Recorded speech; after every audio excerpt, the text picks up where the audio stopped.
Hello guys, मैं पुनः आपको हाल में किसी तरह चली नशी जो आप माहौल जागो बोंग गाई भी बुम बुम लाओ swing cook सबखाई भी नम मगथा भी मखल कयागी खुथोंग हौजिक मियाम द शो तौजरी हौजिक अखोइसे थुत करिगुम्बा खरा खक हेता पत पत तौजन बिदु नते अखोइसे नैखाई भी पुरा नैरगा अखोइ हौजिक ओतलिङै मतमसिदा फाउ यानुंग द फंग जोंजल्ले अखोइ बुम बुम काबसि हेंगलक्किदना बुम बुम काबसि हेंगलक्किदना हौजिक यानुंग द जोंजल्ले अदुगा अखोइ मी अतोपा अदु अदागी वफम लैजदे अखोइ खुथोंसिदि मियाम पुनम हौजिक लाक्पिरो लेंसन बिरक्लो चाबियु येंबियो माहौ तंबियो सोक्त्रिङैदा यानुंग द फन जोंजल्ले पुकनुंग द ताबि सोक्त्रिङैदा यानुंग द फन जोंजल्ले का पुकनुंग द ताबि खुथोंग कनागुम्बा बोइते swing cook हाइरिबा हानेगी swing cook तु द करिगुम्बा फॉर्म खरा चले हौजिकति अनौबा मखलगी orthodox cooking style जे कनागुम्बा बोइत्रि अनौबने एकोइना पुथोकलिबसि सिगी खुथोंगसि कनागुम्बा अम भावदा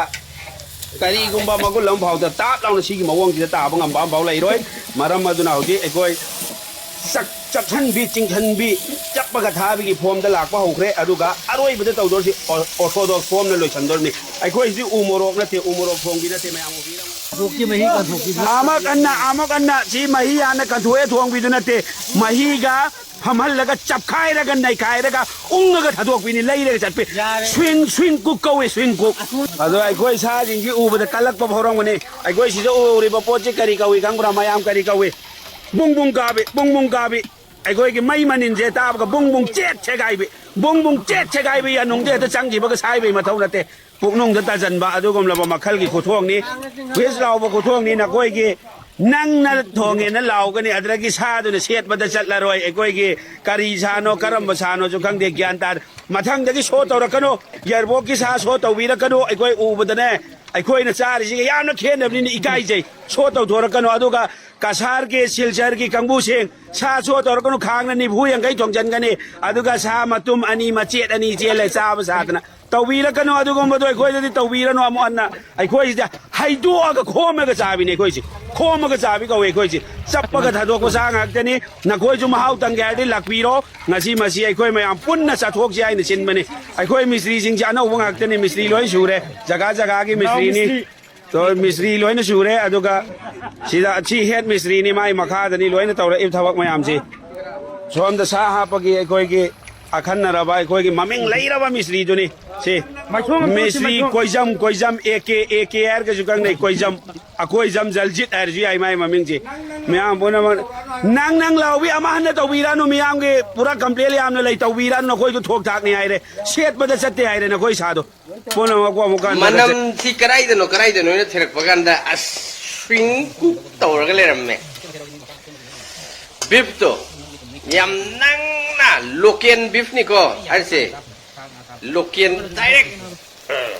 छिरे रे तो मतुंग सरू रिप्स खरा यावे याम अतै याम हाप्त्रे सरू अनौबा थजिन जादो खतंग यान बेवाने अतै दि मतुंग अतने सुमदा स्विंग कुक तौरके हौदोंग वरु साहलगा याम नंगना तौगे मैम येंग ताबियो हौरे हापचले ngaiko sidi au betangai ri atsa habjan betangai ri swing cook yamna chappagal bung kai bi yanung da kutchong yan bitarake leiraga thabi yanung da kutchong san bi bung kai bi aure rik urwa yam nang ta tha ge ujik do sa ki yam ne harakani आजे मी अनि खकिने अजुनन याम दोसे मी अमन सुंबो मसाबा के ngam तेगा नम्बोबदि ngमगनि अद एखोइ इटकी को इदलोइ के बगी सायाम तगन बदा बेरा तवे प्लस खक तौरगा माइनस तौबद बेरा लायबो को अदु चिंदा और जोरेन वागे तबदो अदुगी कल्लगा तौरे अदो नंग चादरागे स्विंग कुक तो लोई जल्ले लैरगा चप्पगा थारागे हुजिक लोई जल्ले थांग थरगे लैरगा चप्पगा थाजल्लागे मैम येंग ताबियो नंगना चाथोके खंगन लैरगा चप्पगा नंगना चाथरागे मैम येंग ताबियो ngasi gidi ตั้งไฟดาโลกอาชีพโดยสินจระแกไม่ยามนั่งนะเจ้าวันนี้สิงกุกข้างราจับใครนั่นก็ยังเช็ดทุเรียนข้างนี้ยำนั่งนะเจ้าวันนี้ตึกบอกว่านั่งนะกังนะมาฮิตจะยาวเลยนั่งนะเต่าเลยไอ้มิงซี่อยู่เลยบุ้งบุ้งไก่บีเช็ดแล้วก็ซาบีอย่านุ่งก็กุดจงจันบีใช้บีมาเท่าตาเลยอย่านุ่งก็ทำมาชาณจงขันแล้วก็นี่บัดบุ้งบุ้งไก่บีเลยแล้วก็ทาบีเลยแล้วก็ทาบีกินไอ้มิงคนนี้สิกินไอ้มิงนี่สิอัสบุเรตนะบุเรปวดที่บุเรมันนี่ได้ปวดสินะตักพอดีมุลเลตักพอดีขาร์กวดเท่าไหร่กุมรกเท้าเตียนยังสิกวดเท่าไหร่เช็ดแล้วก็อย่านุ่งก็กุดจงจันบีบุ้งบุ้งไก่บีตรอกเก